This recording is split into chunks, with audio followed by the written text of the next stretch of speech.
चुनाव खत्म होते ही पेट्रोल डीजल के दाम बढ़ जाएंगे। इस बात को ध्यान में रखिए, नहीं तो मोदी जी छोड़ेंगे नहीं। 9 बजे 9 मिनट के लिए बत्ती बुझाइए और जब नेशनल ग्रिड फेल हो जाए तो अंधेरे में मोदी जी को टुकुर टुकुर देखते रहिएगा। कोयला 2-3 दिन का ही बचा है, मोदी जी को जगाइए, नहीं तो अंधेरा छा जाएगा।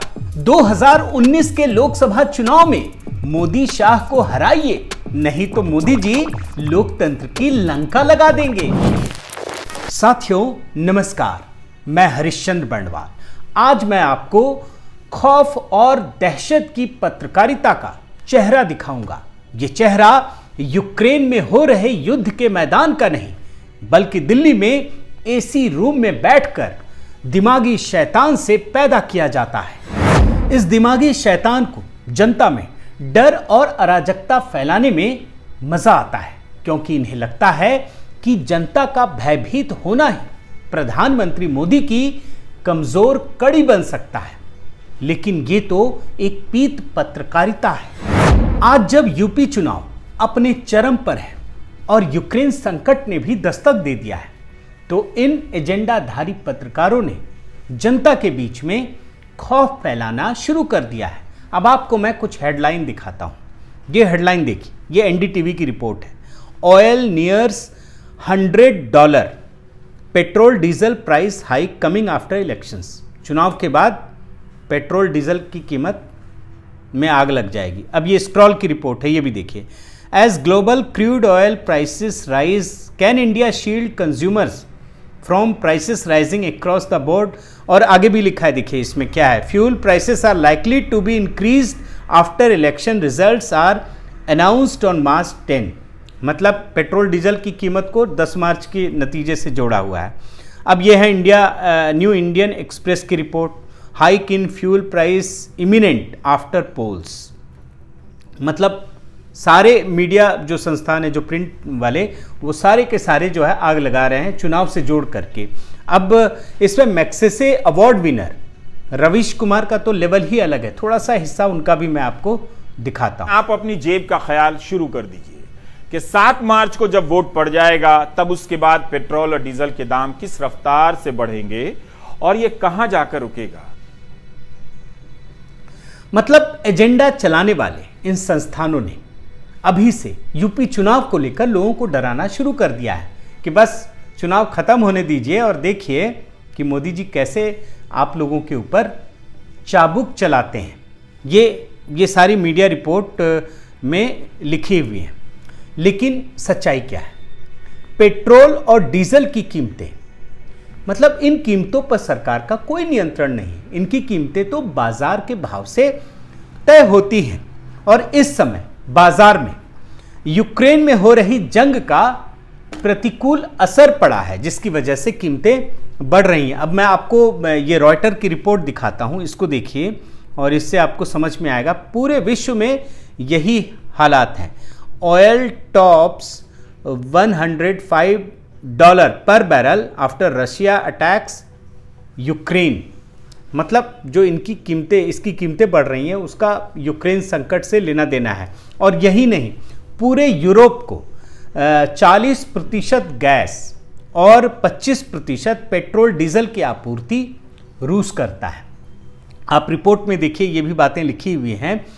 और अब रूस पर आर्थिक प्रतिबंध लग गया है। यूरोप ने, अमेरिका ने, बहुत सारे देशों ने लगाया है, तो रूस सप्लाई कर नहीं सकता। तो सारे कनेक्शंस को आप पहले समझिएगा, उसके बाद मैं आपको आगे की बात बताऊंगा। अब जाहिर है, जब पूरा यूरोप रूस से नेचुरल गैस और पेट्रोल डीजल नहीं खरीदेगा, तो वो कहाँ से खरीदेगा? उन्हीं खाड़ी देशों से खरीदेगा जहाँ से भारत खरीदता है। तो इसकी कीमतें बढ़ेंगी ही, मतलब ये लाजमी है। लेकिन इसका यूपी चुनाव से क्या लेना देना?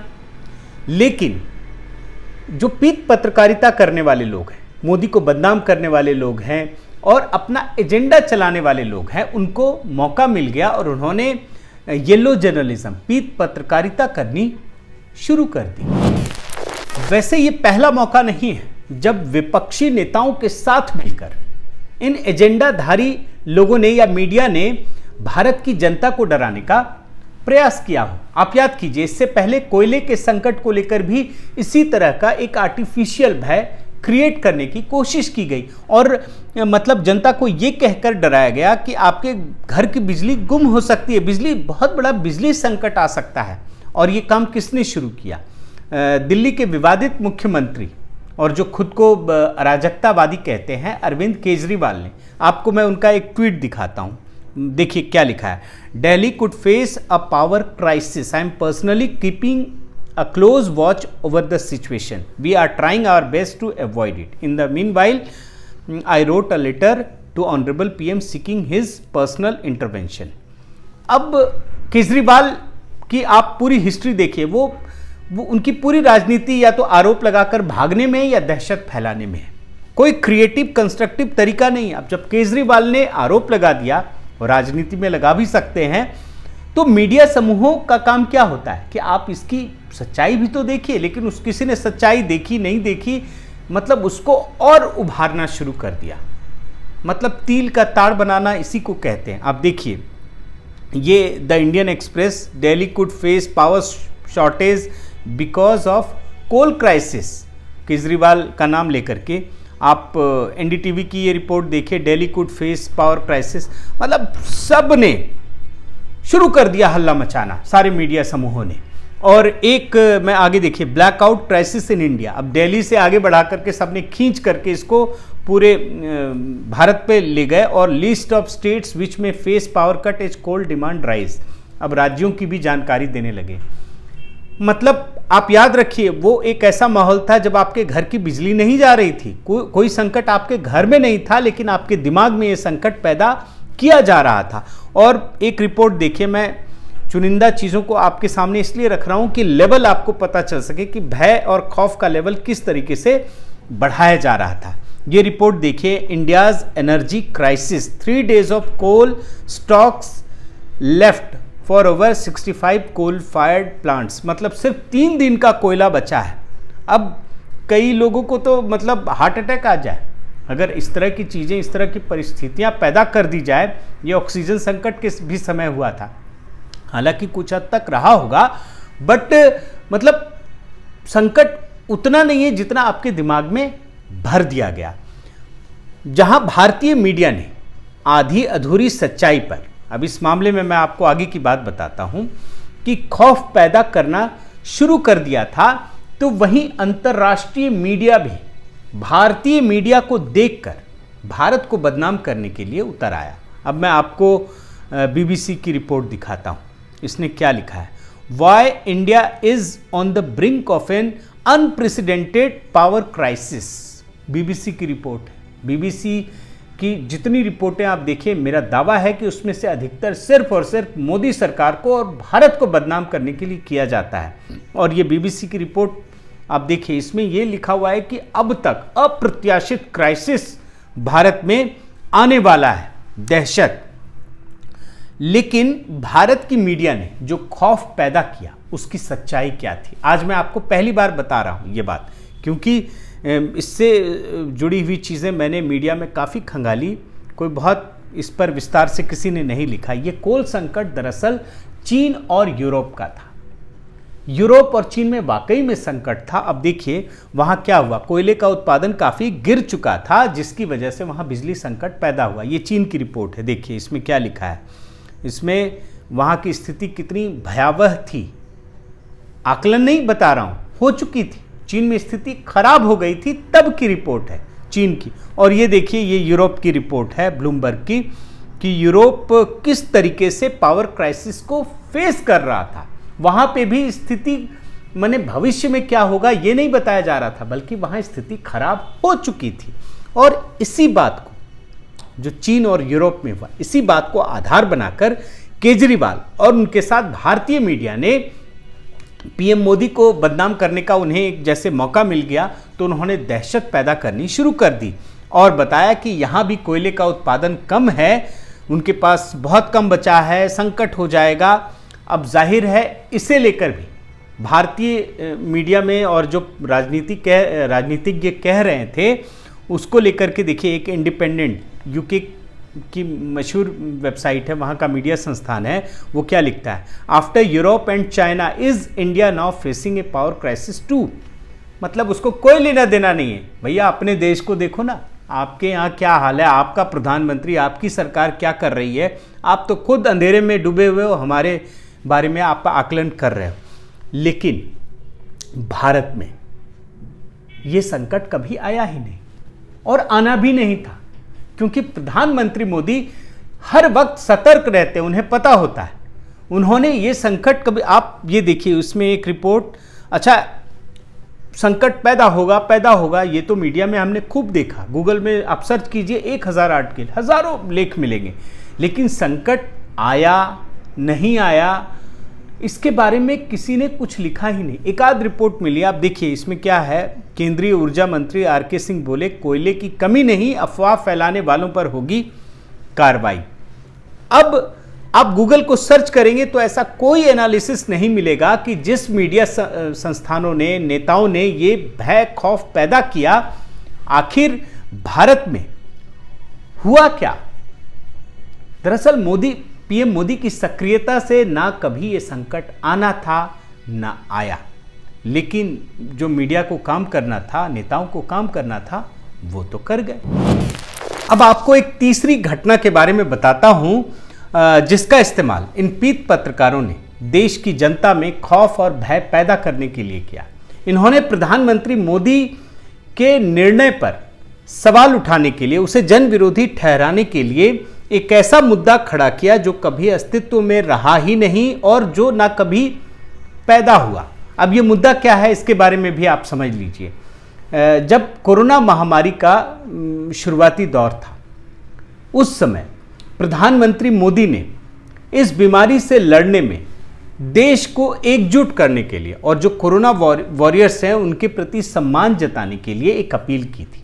वो अपील क्या थी कि 5 अप्रैल 2020 को रात 9 बजे 9 मिनट के लिए सभी देशवासी अपने घर की बिजली को बंद कर दें, लाइट को बंद कर दें और दिया जलाकर उनके प्रति अपना सम्मान प्रदर्शित करें। ये रिपोर्ट में भी आप देख पा रहे होंगे। प्रधानमंत्री मोदी के इस आह्वान पर देश की जनता एकजुट न हो सके, इसके लिए एजेंडाधारियों ने एक कुत्सित प्रयास शुरू कर दिया, एक मुहिम चलानी शुरू कर दी और ये मुहिम नेशनल ग्रिड को लेकर है। नेशनल ग्रिड को लेकर एक डर फैलाया गया, खौफ फैलाया गया और मतलब क्या फैलाया ये भी आप देखिए। आपको एक मैं ट्वीट दिखाता हूं, ये गांधी परिवार के करीबी और दिग्गज कांग्रेस नेता शशि थरूर का ट्वीट है। देखिए क्या लिखा है, unprecedented drop in electricity demand at 9 PM और फिर लिखा है immediate surge at 9:09 PM could cause the electrical grid to crash. मतलब खुद ही इंजीनियर भी बन गए, एक्सपर्ट भी बन गए कि आप ऐसा करेंगे, लाइट बंद करेंगे और लाइट जलाएंगे तो नेशनल ग्रिड फेल हो जाएगा। अब जब इन्होंने लिखा और बाकी इस तरह के लोग लिख रहे हों तो मीडिया जिनका काम ही यही सब करना है, उन्होंने भी शुरू कर दिया। वायर की रिपोर्ट देखिए, इसने भी यही लिखा, Modi's 9 minute blackout call on Sunday will keep India's power industry on it's toes. आगे देखिए, हिंदू की रिपोर्ट है, Modi's blackout call puts power grid managers on high alert. मैंने गूगल करके देखा, आप भी देखिएगा कि 9 PM 9 मिनट्स को लेकर के इतनी सारी रिपोर्टें, हजारों रिपोर्टें हैं जिसमें आशंका जाहिर की गई है, जिसमें ये कहा गया है कि नेशनल ग्रिड फेल हो सकता है। और ये हर किसी ने कहा। पीएम मोदी के आह्वान के बाद मीडिया ने जमकर खौफ फैलाया, लेकिन प्रधानमंत्री मोदी का जनता के साथ इतना जबरदस्त कनेक्शन है, बॉन्डिंग है कि जनता ने वही किया, जनता जनार्दन ने, जो पीएम मोदी ने आह्वान किया था। 5 अप्रैल को पूरा भारत दियों की रोशनी से जगमगा उठा। आप देखिए, ये 8 विंडो है, बट उस दिन पूरा भारत के सभी लोगों ने अपने घर की बिजली बंद कर दी, लाइट बंद कर दी और उन्होंने दिए जलाए और वो एकजुटता प्रदर्शित की। और इसकी तो सैटेलाइट इमेज भी आई थी जिसमें ये दिख रहा था कि किस प्रकार से लाइट बंद है और दियों की रोशनी से पूरा देश जगमगा रहा है। अब आप आइए नेशनल ग्रिड को लेकर कि जिसके लिए दहशत फैलाई जा रही थी मीडिया द्वारा, वो तो हो गया कि लोगों ने लाइट तो बंद कर दी, लेकिन क्या हुआ? क्या नेशनल ग्रिड फेल हुआ? क्या कहीं कोई बिजली की समस्या पैदा हुई? क्या आपके घर की बिजली चली गई? अब इसके गवाह क्या किसी मीडिया रिपोर्ट में आप ढूंढेंगे? इसके गवाह तो आप हैं, मैं हूं। और मतलब फिर बाद में एक आध रिपोर्ट भी मुझे मिली है, देखिए कि PM's 9 minute lights out call goes well without disrupting electricity grid. अफवाहों को लगा जोरदार झटका, ये भी मैं ढूंढ करके लाया हूं। कुल मिलाकर कहूं तो मैंने जो अभी 3 घटनाएं दिखाई, ये प्रयास क्या था? ये प्रयास था लोगों में दहशत और खौफ पैदा करना, सिर्फ इसलिए कि मोदी सरकार को बदनाम किया जा सके। और मैं आपको कुछ छोटी छोटी घटनाओं की याद दिलाता हूं कि ठीक इसी प्रकार CAA को लेकर के खौफ पैदा किया गया कि इस कानून से मुस्लिमों को देश से बाहर निकाल दिया जाएगा। आप ये रिपोर्ट देखिए, इस पर तो एक लंबा वीडियो बन सकता है, काफ़ी लंबी बहस भी हो सकती है। और कुछ ऐसा ही खौफ केजरीवाल ने 2019 के लोकसभा चुनाव में पैदा करने की कोशिश की, और उनका तो ये बयान है, मैं आपको सुनाता हूं। उन्होंने ये कहा कि अगर मोदी शाह जीत गए तो इस देश का लोकतंत्र ही खतरे में पड़ जाएगा। मतलब आप देखिए किस प्रकार की बयानबाजी हो रही है, किस तरीके से जनता को गुमराह करने की कोशिश हो रही है। आप ये वीडियो देखिए। मोदी और अमित शाह की जोड़ी इस देश के लिए सबसे बड़ा खतरा है। अगर हम इस देश को बचाना चाहते हैं तो हमें इस जोड़ी को किसी भी हालत में इस चुनाव में हराना पड़ेगा। आजकल कुछ मीडिया संस्थानों ने यूक्रेन के बहाने किसी ना किसी सोर्स की आड़ में कुछ ना कुछ रिपोर्ट लेकर के ये डराने में लगे हैं कि भारत की अर्थव्यवस्था तबाह होने वाली है। और हाँ, ये तब का हाल है जब ये पता है कि भारत की GDP का जो विकास दर है वो सबसे ऊंचा है, और तब ये डरा रहे हैं कि भारत की अर्थव्यवस्था बर्बाद होने वाली है। और इस तरीके से खौफ पैदा किया जा रहा है।